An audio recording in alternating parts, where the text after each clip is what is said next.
GMP 성경 이야기 가족 여러분 안녕하십니까? 하나님은 사랑이시라라는 관점에서 안교교과를 해설하는 GMP 안교교과 해설의 김기용 목사입니다. 이번 주는 제2기 우주적 세 가지 기별의 제2과 결정의 순간입니다. 연구 범위는 마태복음 24장, 계시록 14장, 또 마태복음 16장, 사도행전 1장, 마가복음 4장, 그리고 계시록 16장에 있는 말씀입니다. 기억절은 계시록 14장 14절로 15절에 있는 말씀입니다. 또 내가 보니 흰 구름이 있고 구름 위에 인자와 같은 이가 앉으셨는데 그 머리에는 금면류관이 있고 그 손에는 이한 낫을 가졌더라. 또 다른 천사가 성전으로부터 나와 구름 위에 앉은 이를 향하여 큰 음성으로 외쳐 이르되 당신의 낫을 휘둘러 거두소서. 땅의 곡식이 다 익어 거둘 때가 이르렀음이다 하니. 자, 먼저 각 요일별 주요 질문에 대한 답을 한번 살펴보도록 하겠습니다. 일요일 최종적인 선택. 마태복음 24장 14절과 요한계시록 14장 6절을 비교해보라. 예수께서는 재림 직전에 복음이 온 세계에 전파되는 것에 관해 제자들에게 어떤 약속을 하셨는가? 이 천국 복음이 온 세상에 전파되면 세상의 끝, 예수님의 재림이 이를 것이다. 이렇게 말씀하고 계십니다. 월요일 인자의 돌아오심. 요한계시록 14장 14절을 읽어보라. 지상으로 돌아오시는 예수님을 묘사하는 데 사용된 칭호는 무엇인가? 요한은 예수님에 대해 왜 이 칭호를 사용했다고 생각하는가? 예수님을 묘사하는 데 사용된 칭호는 인자입니다. 인자. 이 칭호는 우리와 자신을 동일시하시는 애정의 표현이고 우리를 이해하시고 같은 유혹과 시련을 겪고 이기신 그 구세주이시다라는 것을 말하는 것입니다. 마태복음에 나오는 다음 성경 구절들에서 인자이신 예수님에 대해 무엇을 발견할 수 있는가? 마태복음 16장 27절은 아버지의 영광으로 그의 천사들과 함께 오셔서 각 사람의 행한 대로 갚으시는 예수님의 모습이고요. 마태복음 24장 27절 30절은 구름을 타고 능력과 큰 영광으로 오시는 예수님을 묘사하고 있습니다. 마태복음 25장 31절 32절은 영광의 보좌에 앉으셔서 모든 민족을 모으고 양과 염소로 구분하신다. 그러니까 이게 심판하시는 거죠. 그런 모습으로 그려지고 있습니다. 자, 셋째 날 화요일 하늘의 심판입니다. 다니엘 7장 9절, 10절, 13절, 14절을 읽어보라. 다니엘은 왜 심판과 같이 심각한 상황에서 예수님을 인자라고 부르는가? 이미 살펴본 바에 비추어 볼 때 인자가 심판의 중심에 있다는 사실은 그들에게 어떤 위안을 주는가? 심판이라는 엄숙한 순간에 우리를 잘 알고 이해하시는 인자, 그 예수님이 재판장으로 계신 것은 그를 믿는 우리 신자들에게 두려움이 아닌 큰 위안이 될 것이다. 이렇게 말할 수 있겠습니다. 수요일 승자의 면류관. 요한계시록 14장 15절과 마태복음 4장 26절로 29절을 읽어보라. 두 구절 사이에는 어떤 유사점이 있는가? 인간을 심판하시는 것과 곡식을 추수하는 것을 비교하여 이야기를 하고 있습니다. 그리고 세상의 복음의 씨를 받아들여서 열매를 맺은 당신의 백성들, 예수님의 마음과 하나이며 그들이 원하는 것은 오직 그분이 원하는 것과 일치하는 성도들을 데리러 오시는 그것을 이야기하고 있습니다. 목요일 모든 씨앗은 열매를 맺음. 요한계시록 14장 17절로 20절을 읽어보라. 하나님의 진노의 큰 포도주 틀이라는 표현은 무엇을 의미하는가? 하나님의 진노가 이스라엘의 원수들에게 내릴 때 사용된 표현인데 죄가 무르익어서 한계에 도달했을 때 하나님을 거역한 사람들에게 이르를 심판의 모습을 상징합니다. 자, 그러면 각 요일별 주요 사상들을 한번 생각해 보도록 하겠습니다. 자, 안식일 오후입니다. 제가 한국에서 미국으로 처음 유학을 왔을 때입니다. 짐은 아직 도착하지 않았어요. 이것저것 사야 할 것들이 많이 있었습니다. 먼저는 차도 필요했고요. 집에 쓰이는 여러 가지 가구들도 필요했습니다. 그래서 가라지 세일을 돌아다니면서 혹시 좋은 게 있나 찾으러 다녔습니다. 가라지 세일의 장점은 값이 굉장히 저렴하다는 것입니다. 그리고 그 사람한테는 필요 없는 것이지만 나한테 요긴한 것이 될 수도 있어요. 그래서 가라지 세일에서는 항상 바라는 것이 싸고 좋은 거 얻기를 원합니다. 그런데 세상의 원리라는 게 그렇습니다. 싸면 싼 값을 합니다. 비싸면 비싼 값을 하고요. 차 살 때 여러분 어떤 차가 제일 좋습니까? 싸고 고장 안 나고 좋은 차. 근데 그걸 구하는 게 쉽지가 않습니다. 그죠? 선택이라고 하는 것은 그런 것입니다. 내가 이것을 얼마나 사용할 것이냐에 초점을 맞추면 비싸더라도 좋은 것을 사는 거고요. 아, 난 이건 그냥 한 번 쓰고 말 거야. 그러면은 싸구려를 사고 한 번 쓰고 버리는 것입니다. 저는 편지 봉투를 살 때 오피스 디포를 가지 않고 달러트리를 갑니다. 1불입니다. 이만큼 묶으면 1불. 오피스 디포는 굉장히 비싸요. 편지 봉투 한 번 붙이면 끝이고 그거 도착하는 순간 그 사람도 쭉 찢어서 버릴 거기 때문에 그렇게 비싼 것에 의미를 두지 않습니다. 그러나 여러분, 차를 산다든지 내가 오랫동안 사용할 어떤 물건을 살 때는 이거는 내가 돈을 조금 주더라도 좋은 걸 사야 되겠다. 그래서 사람들의 결정이 달라지는 것입니다. 하나님께서는 사람들에게 항상 시대에 적절한 기별을 주셨다고 안식일 교과에서 이야기합니다. 홍수 때 예수님의 초림, 그리고 재림전 심판, 마지막 날 사건들 왜 주셨을까요? 예언을 주신 목적이 뭡니까? 걱정하지 말라고요. 여러분, 집값이 오를 거야. 환율이 오를 거야. 그럼 어떻게 합니까? 집 가진 사람들은 안 팔고 사야 할 사람들은 빨리 사야 되겠죠. 집값이 내릴 거야. 그러면요. 지금 비싼 값을 받을 수 있을 때 빨리 팔든지 또 사야 될 사람들은 조금 기다려야 되겠죠. 여러분, 이런 것입니다. 우리는 어떤 결과를 얻고 싶으냐에 따라서 오늘의 결정을 다르게 해야 하는 것입니다. 환율이 올라갈 것이면 한국에서 아이들을 유학 보내는 사람들은 미리 바꿔갖고 오르기 전에 바꿔놔야 될 것이고, 미국에 있는 사람들은 송금을 할 것을 조금 기다려서 송금을 하면 손해를 보지 않겠죠. 마지막 때 하나님께서는 놀라지 말아라. 앞으로 이런저런 일이 있을 것이지만 너의 의를 의지하지 말고 우리를 영화롭게 하실 하나님의 의를 신뢰하라. 이렇게 부르신다는 것입니다. 그런데 중요한 게 뭐냐면 어느 순간 어느 시점에 그렇게 하라는 게 아니라 오늘 내가 선택하고 오늘 내가 결정을 내리는 그 결정이 마지막 결정을 준비하고 있다는 것입니다. 그래서 이번 주에는요, 이 결정의 순간이라는 제목 하에서 최후 마지막 때에 어느 한편에 서야 할 것인데 오직 그때를 결정하는 것이 지금이라는 것입니다. 내가 좀 이따 해야지. 그런 게 나중에 안 될 것이라고. 자, 일요일 최종적인 선택. 여러분, 계시록 13장과 14장을 좀 비교를 해보겠습니다. 계시록 13장에는 짐승과 그 우상에 대한 이야기가 쭉 나오면서 마지막에 짐승의 표가 나옵니다. 짐승의 표를 받는 사람들은 밤낮 쉼을 얻지 못할 것이고요. 그 다음에 계시록 14장에 가면은 시온산의 성도들의 모습을 보여줍니다. 자, 그 사람들은 하나님의 인을 받았기 때문에 매매를 못할 거예요. 하지만 마음이 어때요? 하나님을 의지하기 때문에 그들의 마음에 평화가 있는 것입니다. 자, 둘 중에 어느 쪽을 선택하시겠습니까? 여러분들은 13장을 선택하시겠습니까? 아니면 14장을 선택하시겠습니까? 이거는 삼척동자를 불러놓고 물어봐도 다 14장이 좋다는 거 다 압니다. 그런데 이게 언제까지 지금 내 눈에 보이는 이 13장의 세계가 이어질지를 모르는 거예요. 14장을 선택하고 있으면 좀 미련해 보이고 손해보는 것 같은 느낌이 드는 것이죠. 예수님이 이 땅에 오실 때 믿음을 보겠느냐? 그 말은 사람들이 준비가 잘 안 될 것이라는 이야기입니다. 시간만 잘 알면 선택을 잘 할 것인데 시간을 딱 알면 좋겠는데 그걸 아는 사람이 아무도 없다는 것입니다. 자, 그런데 아까 안식일 오후에서 말씀드린 것처럼 이 최종적 선택에 중요한 것이 있습니다. 그것은 뭐냐면 계시록 22장 11절 불의를 행하는 자는 그대로 불의를 행하고 더러운 자는 그대로 더럽고 의로운 자는 그대로 의를 행하고 거룩한 자는 그대로 거룩하게 하라. 자, 그렇다면 언제 이 결정을 내리게 될 것인가? 자, 어려서부터 목사님께 드린 설교들이 있어요. 여러분, 지금 어떻게 살아도 죽기 전에만 회개하면 구원을 받을 수 있다는 것입니다. 십자가상의 강도를 이야기하시면서 그렇게 얘기를 했어요. 누구든지 예수를 믿기만 하면 마지막 죽기 전에 예수님께 전심으로 회개하면 구원을 받는다는 것이죠. 어떻습니까? 근데 언제 죽을지 모르면 오늘 하라는 것입니다. 지금 하라는 것입니다. 제가 그렇게 말씀하시는 목사님들을 여러 번 봤습니다. 최종적인 선택에 대해서 우리 이 교과에서 마지막 날 사건들 295페이지에는 이렇게 얘기합니다. 하나님을 사랑하는 것은 이것이니 우리가 그의 계명들을 지키는 것이라. 그의 계명들은 무거운 것이 아니로다. 자, 엘렌 G 화이트이 기록한 것처럼 예수님은 당신의 재림 때 품성을 변화시키지 않으신다.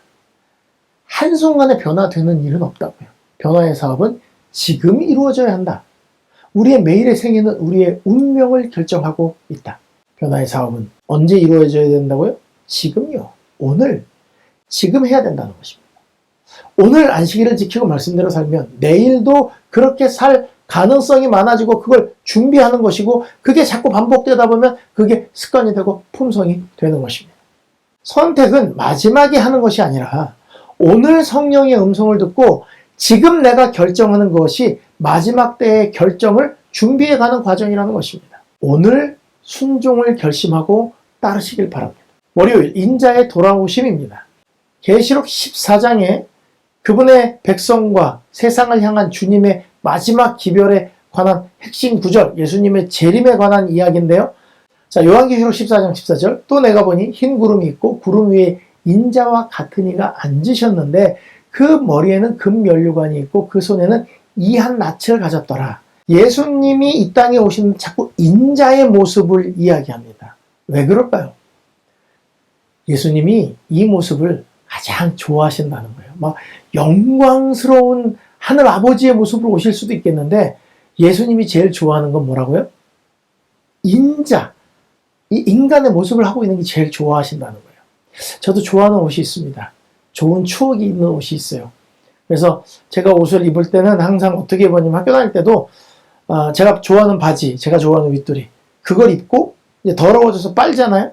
그러면 다른 옷을 입고 있다가 그게 빨래가 말라서 나오면 입던 옷이 더러워지지 않았는데도 벗고 다시 그 옷을 입었습니다. 좋은 추억이 있는 옷은 더 많이 땡겨요. 여러분, 우리는 예수님이 이 땅에 오셔서 참 가진 고초를 다 겪고 또 어렸을 때부터 가난한 가정에서 고생을 많이 하셨다고 생각합니다. 그리고 십자가에 희생하셨기 때문에 예수님이 이 땅에서 힘드셨을 거라고, 우리를 위해서 힘드셨다고 이렇게 얘기를 합니다. 어린아이로 이 땅에 오셔서 가난한 집에서 생활하셨어요. 목수의 아들로. 그죠? 제사장과 바리새인, 사두개인, 서기관들의 반대로 결국은 십자가를 지고 달려 돌아가셨단 말입니다. 아픔과 고통을 당하셨으니 얼마나 힘드셨을까. 여러분, 예수님이 이 땅에서 사신 기간이 힘들고 아프고 지긋지긋하셨을까요? 아니면 유일한 예수님의 기쁨이셨을까요? 한번 생각해 보세요.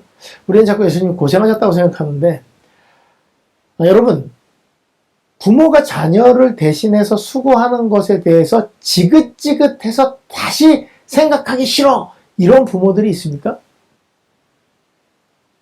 아이 때문에 상처를 입었잖아요. 아이가 다칠 걸 대신 막았잖아요. 그럼 그 부모는 어떻게 생각하냐면 그 상처를 볼 때마다 참 내가 선택 잘했다, 이렇게 생각합니다. 하나님이요, 지구 역사 약 6천여 년 동안의 지구 역사 동안에 제가 생각할 때 하나님이 가장 행복했던 순간은 말구유에 오셔서 십자가에 달려 돌아가셨다 승천하신, 인간이 되셔서 우리와 함께 하신 그 시간이 가장 행복하셨을 것이라고 저는 생각합니다. 왜요? 제가 지금 아들들이랑 떨어져 있습니다. 지금 하나는 한국 가 있고 하나는 지금 러마랜다에 있는데 서든 대학에 다닐 때입니다. 서든은 저희 집에서 8시간 반 정도 걸리는 거리입니다. 근데 갈 때, 아들을 만나러 갈 때 분명히 8시간 반 걸린다고 내비게이션에 뜨는데 정말 주유 한 번, 화장실 한 번 딱 들렸다가 바로 갑니다. 8시간만 해도 가고 7시간 50분만 해도 갑니다. 여러분, 시간이 정해졌는데 그 시간을 줄이는 게 굉장히 힘든 거 아시죠? 한시라도 빨리 보고 싶고 피곤하지 않습니다. 보면 그냥 좋습니다. 근데 떨어져 올 때는요, 오면서 2번도 쉬고 3번도 쉬고 천천히 쉬면서 옵니다. 네, 집이 편해요. 그런데 아들이 있는 곳, 아들을 보러 가면 불편한 남의 집에 있어도 그냥 좋아요. 빨리 자고 일어나서 아들을 보고 싶거든요. 그걸 아셔야 합니다. 여러분, 예수님께서 인자로 이 땅에 오신다. 그거는 예수님이 인자로 사셨던 것, 그게 너무너무 행복하고 좋았다는 것입니다. 그때 예수님께서 이렇게 십자가에서 얻으신 그 흔적들 있잖아요. 그걸 다 가지고 계실 거예요. 초기문집에 있는 179페이지에 있는 말씀인데요. 그때 예수께서 십자가의 흔적이 남아있는 당신의 손을 보이실 것이다. 그분은 이 잔혹한 표적을 영원히 지니고 계실 것이다. 왜요? 이거 아니었으면 다 잃어버릴 뻔했잖아요. 그러니까 그걸 만지면서 어떻게 생각하세요? 그래, 내가 잘했다. 이것 때문에 얘들을 살리지 않았는가? 아, 정말 잘했다. 영원토록 그것을 마음속에 새기신다는 거예요. 그분의 손과 발의 못자국들은 인간을 위한 그분의 놀라운 구속과 그 구속을 위하여 지불한 무한한 값에 대하여 계속해서 말해준대요. 생명의 주님의 옆구리에 창을 깊이 찔렀던 바로 그 자가 그날 그 창자국을 볼 것이며 깊은 고민 가운데서 그들이 주님의 몸에 상처를 입힌 자기들의 행위에 대해 통곡할 것이다. 아이고, 그거 돈 받고 그냥 일하는 건 줄 알았는데 알고 보니까 누굴 찔른 거예요? 자기를 구원하실 구주를 찔른 것입니다. 그러니까 인자로 오신다고 하는 것은 예수님께 최고의 자랑이 인간의 몸을 쓰고 우리와 함께 살았던, 죄로 고통당하는 인간들과 함께 부딪히며 살았던 그들과 있었던 그 시간이 제일 행복했다는 거예요. 하나님의 사랑에 표현될 수 있는 영광스러운 시간들이었다고 예수님은 생각하실 거라는 것입니다. 그래서 그 모습으로 이 땅에 오시는 거예요. 또 예수님이 이 땅에 오실 때 하늘로 올라가심을 본 그대로 오신다고 했으니까 갑자기 막 머리 풀고 막 이렇게 얼굴도 다 바꾸시고 번쩍번쩍 오시면은 사람들이 몰라볼 수도 있잖아요. 헷갈릴 수도 있잖아요. 찌른 자도 본다고 그랬는데 얼굴 변하면 안 되니까. 그래서 그렇다고 하지만 제가 생각할 때는 개인적 의견입니다. 예수님이 이 땅에서 우리와 계셨던 인간의 몸을 쓰고 있었던 그 죄로 고통당하는 아이들의 그 삶 속에 그분도 들어오셔서 아픔을 알고 시련도 알고 번민도 알고 같이 모든 것을 나누셨던, 그래서 인간들을 위해서 기꺼이 십자가에서 자기의 몸을 내어주신 그 모습이 자연스러워서 그렇게 오시지 않은가 생각합니다. 너희를 위해서 희생할 수 있어서 너무 행복하고 좋았다. 이 몸 영원히 간직할 거야. 그리고 너희와 함께 영원히 살 거야. 그래서 인자로 돌아오시는 것이라고 생각합니다. 이런 하나님을 우리가 믿고 있는 거예요. 그러니까 인자로 오시는 게 심판하러 니네 나 찔렀지, 내가 다 죽여버릴 거야, 이렇게 오시는 게 아니라는 것을 좀 아셨으면 좋겠어요. 그리고 영원토록 그 흔적을 가지신다는 거예요. 자, 화요일 하늘의 심판, 계시록 14장 14절. 내가 보니 흰 구름이 있고 구름 위에 인자 같으신 이가 앉으셨는데 그 머리에는 금면류관이 있고 그 손에는 예리한 낫을 가졌더라. 예수님이 진짜 오실 때 진짜 아주 날이 바짝 서 있는 낫을 손에 들고 오실까요? 아니면 그냥 상징일까요? 이 예리한 낫으로 막 사람들 목을 자르는 것 같은 그런 느낌을 가지고 계시진 않습니까?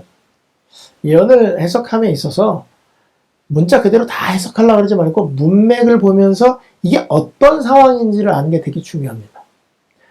여러분, 다니엘 7장 이야기를 한번 좀 보여드릴게요. 다니엘 7장에 보면 이 심판에 대한 이야기가 나옵니다. 오늘 다니엘 7장 이야기를 아주 짧으면서 간단하게 여러분들께 보여드릴 텐데요. 다니엘 7장 내용을 살펴보면 우리가 잘 아는 바다에서 나오는 네 짐승의 이야기가 나옵니다. 사자, 곰, 표범, 무섭고 놀라운 짐승. 그죠? 우리 여기까지는 잘 압니다. 그리고 여기 이제 쭉 그 설명이 나온 다음에 8절, 무섭고 놀라운 짐승에서 10뿔 중에 3뿔이 뿌리째 뽑히고 사람의 눈 같은 눈이 있고 또 입이 있어 큰 말을 하는 이런 무섭고 살벌한 상황에 9절에 갑자기 왕좌가 놓입니다. 예적부터 항상 계신 이가 좌정하셨답니다. 자, 왕좌는 모르긴 모르겠지만 거기에 예적부터 항상 계신 이는 누군가요? 하나님이시죠. 사단은 아니에요. 그러면 하나님의 왕좌에 앉으셨구나, 그렇게 해석하시면 됩니다. 예적부터 항상 계시고 옷의 희기가 눈 같고 머리털은 깨끗한 양의 털 같고 보좌가 불꽃이고 바퀴는 타오르는 불이며, 이거는 에스겔서에 가시면 이야기가 똑같이 나와요. 불이 강같이 흘러 그의 앞에서 나오고 천천히요 만만인 천사들이 이렇게 호위하는 거. 자, 그리고 심판하는데 책들이 펴 있답니다. 네 짐승이 나와갖고 와 무섭다 하고 있는데 뭐가 나오는 거예요? 왕자가 딱 모이고 하나님이 거기 딱 앉아 계시고 책을 펴놓고 심판하는 모습이 나오는 거예요. 여러분, 여러분이랑 다니엘 똑같아요. 궁금했습니다. 와, 이거 뭐야? 막 이제 정신이 아득해지는 거예요. 그래서 내가 작은 뿔이 말하는 큰 목소리로 말미암아 주목하여 보는 사이에 뭐 짐승이 죽임당하고 불에 던져졌어요.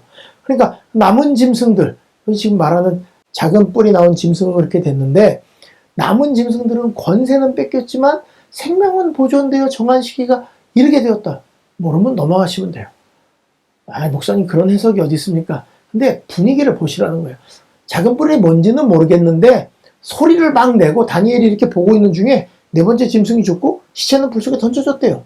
나머지 세 짐승, 사자, 곰, 표범은 권세는 다 뺏겼지만 얼마 동안 죽지 않고 살도록 허락되었답니다. 자, 여기까지만 이해하세요.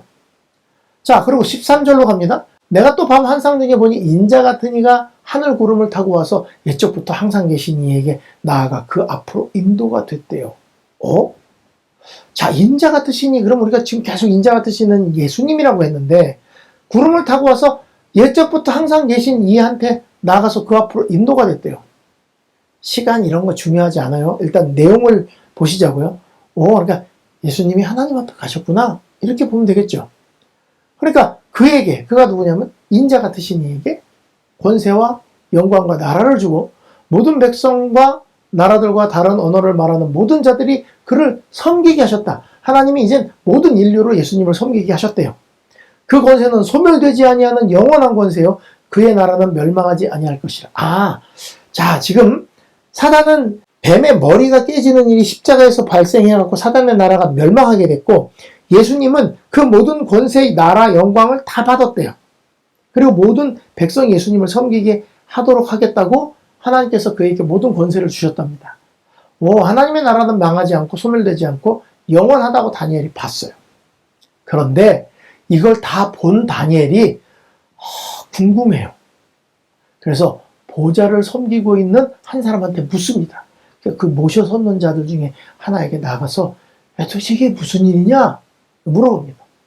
자, 그러면 사자, 곰, 표범, 무섭고 놀라운 짐승 설명을 쫙 해줘야 되는데 우리는 그렇게 예언 해석을 하잖아요. 천사의 해석을 한번 보세요. 자, 그의 해석을 알려주며 이르되 내 큰 짐승은 세상에서 일어날 내 왕이니라. 내 큰 짐승은 세상에 일어날 내 왕이라. 끝. 지극히 높으신 이의 성도들이 나라를 얻으리니 그 누림이 영원하고 영원하고 영원하리라. 여러분, 우리가 막 아무리 일본에게 3대 0으로 지고 있어도 4대 3으로 이겼어, 역전했어, 이거예요. 이미 끝난 경기라는 거예요. 예언은 이미 끝난 일을 다 밝혀놓으신 거예요. 자, 누가 나라를 얻는데요? 지극히 높으신 이의 성도들이 나라를 얻겠다. 그리고 내 왕, 우리가 그렇게 자세히 공부하면서 이게 무슨 나라고 무슨 나라 했던 그거 물론 알아야 합니다. 근데 천사가 성의 없이 해석하잖아요. 내 왕인데 그거 끝이야. 지극히 높으신 성도들이 나라를 얻을 거야. 기분 좋아. 그 누림이 영원하고 영원하고 영원할 거야. 이렇게 해석하는 거예요. 하나님이 모든 것을 이기고 그분의 사랑으로 이루신 나라가 된다는 게 핵심이에요. 다니엘이 이걸로 만족을 못합니다. 똑똑한 사람이거든요. 자, 넷째 짐승에 관하여 확실히 알고자 하였으니 곧 그것은 모든 짐승과 달라서 심히 무섭고 이는 쇠고 발톱은 노시고 먹고 부서뜨리고 나머지 밟고, 이걸 알고 싶은 거예요. 요 머리엔 10뿔 있고, 이제 그 이상한 무섭고 놀라운 짐승을 다니엘이 막 지금 이제 기술하고 있는 것입니다. 그래서 새 뿔을 뽑고, 눈에는 눈도 있고, 큰 말하는 입도 있고, 모양이 동료보다 막 커 보이고, 성도들과 싸워서 이기고, 그러니까 겁이 나는 거예요. 그런데 여기 보니까 옛적부터 항상 계신 이가 와서 지극히 높으신 성도들을 위하여 원한을 풀어주셨고 때가 이르매 성도들이 나라를 얻었더라. 결론을 봤어요. 근데 다니엘이 워낙 걱정을 하고 있으니까 이제 모셔선 자가 이야기를 해줍니다. 야, 넷째 짐승, 너 지금 넷째가 그렇게 궁금해? 넷째는 넷째 나라야.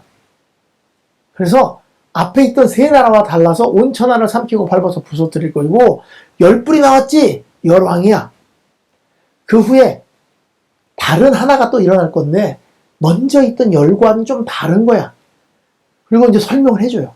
그러면서 그 작은 뿔이 할 일, 그가 장차 높으신 이를 말로 대적하며 지극히 높으신 이의 성도를 괴롭게 하며 때와 법을 고치고자 하고 성도들은 그의 손에 붙임바 되어서 한 때와 두 때와 반 때를 지낼 것인데 심판되면 권세 뺏길 거야. 완전히 멸망할 거야.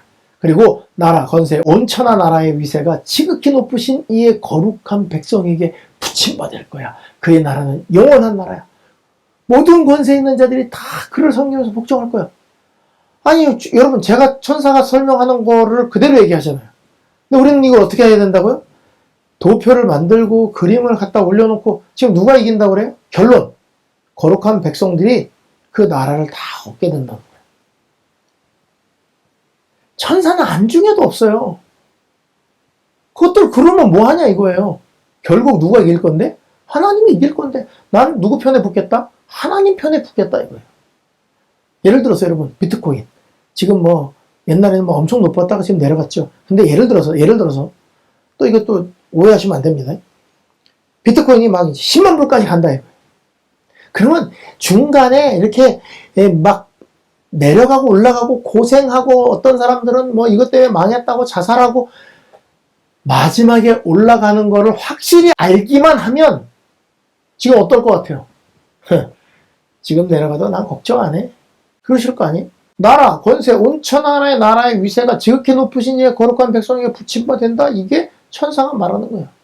여러분 지금부터 잘 들으세요. 삼성의 시대가 될 겁니다. 애플보다, 구글보다, 테슬라보다 주가가 더 올라갈 겁니다.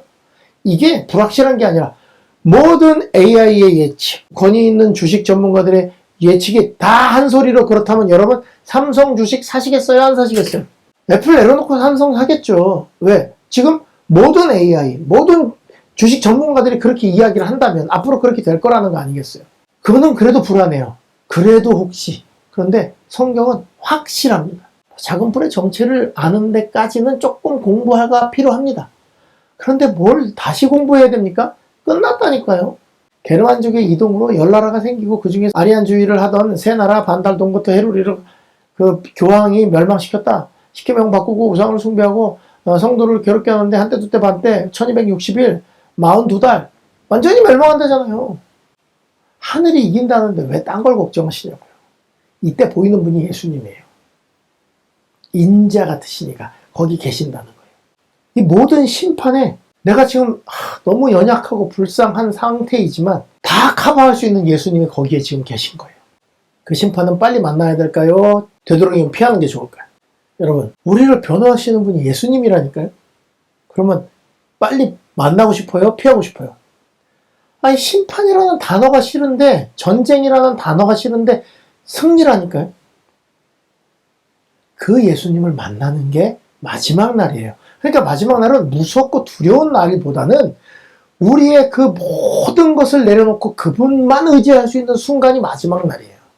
여러분들의 어떤 요만큼의 공로도 못 가져갑니다. 아, 난 아무것도 아니구나. 아무것도 할 수 없는구나 할 때 누가 나타나신다고요? 예수님이 딱 나타나서 이 아이는 내가 위하여 십자가에서 죽은, 그리고 얘는 나를 신실히 믿었기 때문에 얘는 내 피로 모든 값을 치렀으므로 얘는 하늘에 가는 것이 맞습니다. 이 선고를 듣는 날이 심판의 날이에요. 가시자고요. 네, 그게 하늘의 심판입니다. 두려워하지 마세요. 여러분이 하나님을 의지하는 한 여러분들은 예수님 안에서 보호를 받을 수 있다는 것입니다.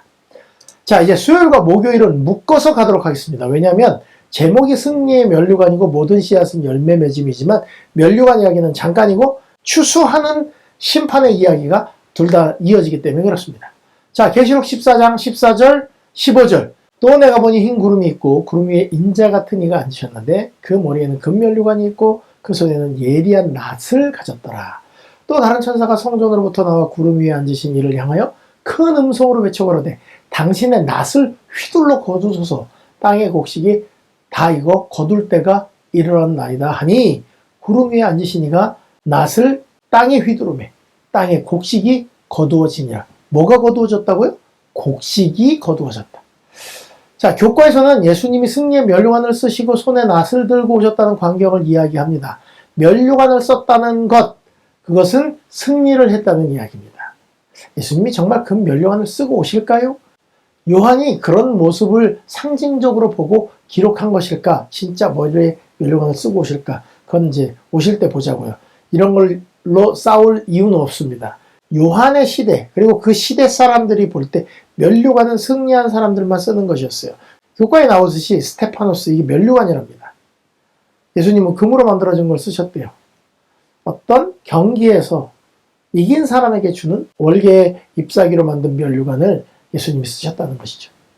이 모든 선악의 대쟁투에서 승리하셨다는 것을 상징합니다. 예수님이 가시멸관을 쓰실 때만 해도 패배한 것처럼 보였죠. 근데 결국 승리하셨다는 것을 이야기하는 것입니다. 근데 여기에 이제 상황이 안 맞는 것이 바로 낫입니다. 아주 날이 잘 선 이한 낫을 가지고 예수님이 오신다. 그리고 휘두르니까 땅의 곡식이 거두어졌다. 자, 인자가 이 땅에 오시는데 성경 해석을 이렇게 하시는 겁니다. 곡식을 거두러 오시는 거예요? 사람을 데리러 오시는 거예요? 사람을 데리러 오시죠. 근데 왜 낫을 들고 오세요? 뭐가 안 맞죠? 자, 그러면 여기서 말하는 곡식이 곡식이에요? 사람이에요? 사람입니다. 그런데 왜 이렇게 이야기를 했느냐? 교과의 내용을 봅니다. 씨가 발아하는 것은 영적 생활의 시작을 나타내고 곡식이 자라나는 것은 그리스도인의 성장에 대한 아름다운 표상이다.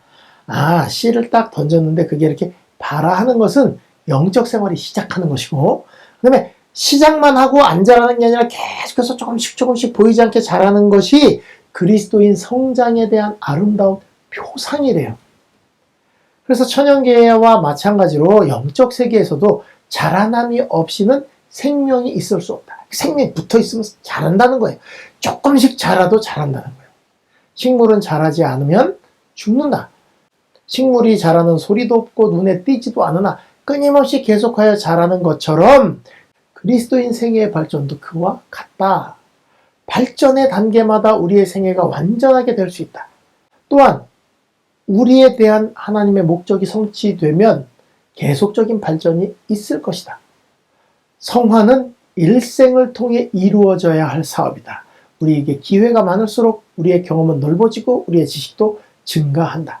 이걸 보면 사람을 거두시는데 영적으로 잘 자라서 열매 맺는 사람들을 거두러 오신다는 것이죠.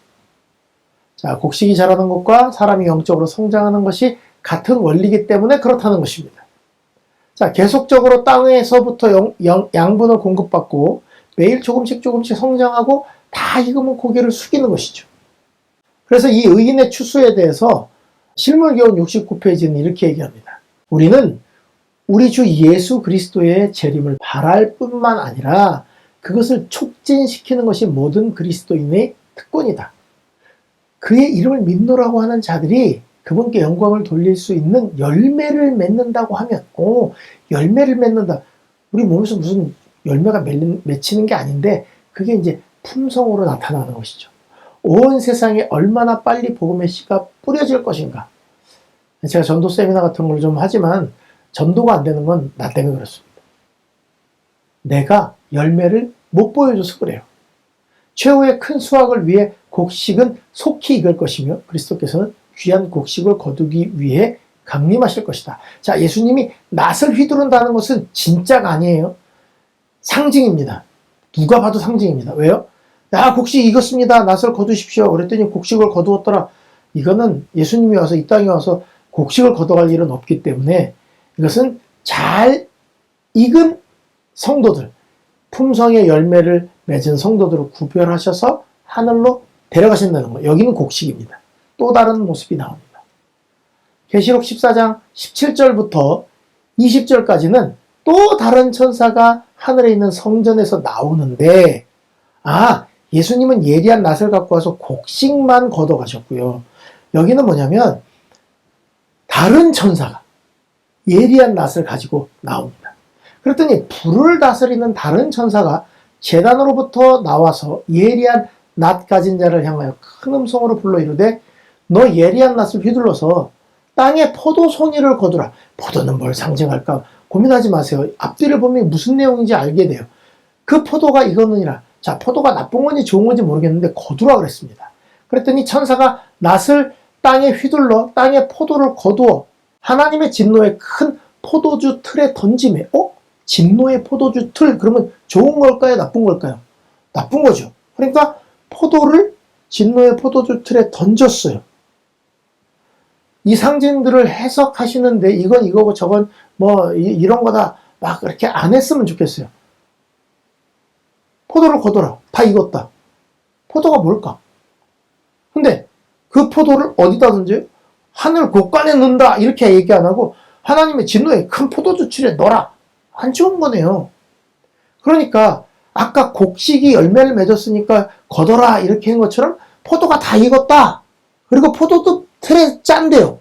여러분 포도주 틀에 짜면 포도즙 나오면 그거 마시고 사는 거예요. 나쁜 거 아니잖아요. 근데 20절에 보니까 뭐라고 돼 있어요? 성 밖에서 그 틀이 밟히니 포도즙 틀인데 진노의 포도즙 틀이라는 게 중요한 거예요. 막 밟았더니 틀에서 피가 난대요. 포도가 피가 나는 게 아니잖아요. 포도에 나오는 색깔이 피 같잖아요. 근데 진노의 포도즙 틀에서 나오니까 곡식은 거두어서 예수님이 가져가시지만 잘못된 그 곡식이 아닌 것을 뭐로 표상하냐면 포도로 표상을 하고 그것을 진노의 포도즙에 밟는 것을 그걸 심판이라고 보는구나. 이렇게 해석하면 되는 것입니다. 원수가 심었던 가라지들이 곡식 가운데서 나타나 악한 열매를 결실하기 시작하였다. 이건 사도행전에 나오는 말씀인데 이제 사도들이 다 죽고 난 다음에 이 사도들이 있을 때는 억제가 되던 세력들이 사도들이 없고 나니까 열매를 결실하기 시작했다는 거예요. 점처럼 많은 사람들이 부주의하고 무관심하며 그들을 지배하려는 타고난 취미와 경향에 빠졌다. 여러분도 이거 있을 수 있습니다. 그건 뭐냐면 원수가 심은 가라지예요. 부주의하고 무관심해요. 신앙을 하는데 유의하지 않아요. 취미 그리고 경향에 빠져가지고 그냥 자기가 태어나면서 좋아하는 거 그런 성향에 빠져서 그냥 사는 것입니다. 순결과 정직에 고상한 이상을 그들에게 그처럼 자주 호소하던 사도는 더 이상 그들과 함께하지 아니하였고 회심하였을 때 악습을 버렸던 적지 않은 사람들이 이 교회에 저급한 죄악으로 다시 돌아갔다. 교회가 타락하게 된 것이 여기에 있습니다. 자, 여기 두 가지 보이시죠? 아까는 품성의 열매를 맺은 사람들을 추수하시기 위해서 예수님이 이한낫을 가지고 오시고 여기는 악한 습관들, 그들의 악한 열매들을 결실하는 사람들을 거두기 위해서, 심판하기 위해서 천사가 또 이한낫을 가지고 온다는 것입니다. 그래서 사람들은 그들의 마음속에 그리스도가 뿌린 복음의 씨를 심든지 원수가 뿌린 씨를 자라게 하든지 그 결과로 그들의 품성이 꼴지워지게 되고 그 결과 결정의 열매를 거두게 된다는 것입니다. 그러니까 지금 어떤 씨를 자라게 하는지를 잘 관리하는 시간입니다. 그 결정의 순간은 마지막 때 결정의 순간이 아니라 오늘이 그 마지막 결정을 준비하는 지금 단계를 밟아가고 있는 중이라는 것입니다. 우리 GMP 안교 반생 여러분, 오늘 여러분들의 귀찮음, 부주의함, 자기의 성향대로 살고 싶은 그것이 나중에 그 열매를 거두게 할 거라고요. 어떻게 해야 되겠어요? 내 의를 의지하지 아니하고 오늘 하나님 말씀에 굴복하고 성령의 음성에 귀 기울이면서 하루하루 결정에 살아가다 보면 나중에 하나님께서 내 편에 서라 그렇게 말 안 해도 거기 서 계실 거라는 것입니다. 우리 GMP 모든 안교 반생 여러분, 오늘의 결정을 소중하게 생각하시고 마지막을 위하여 하루하루 순간순간마다 하나님의 성령의 음성을 따라 모든 일을 결정하시는 우리 모두가 되길 바라면서 오늘의 교과 방송을 마치겠습니다. 다음 주에 다시 만나 뵙겠습니다. 감사합니다.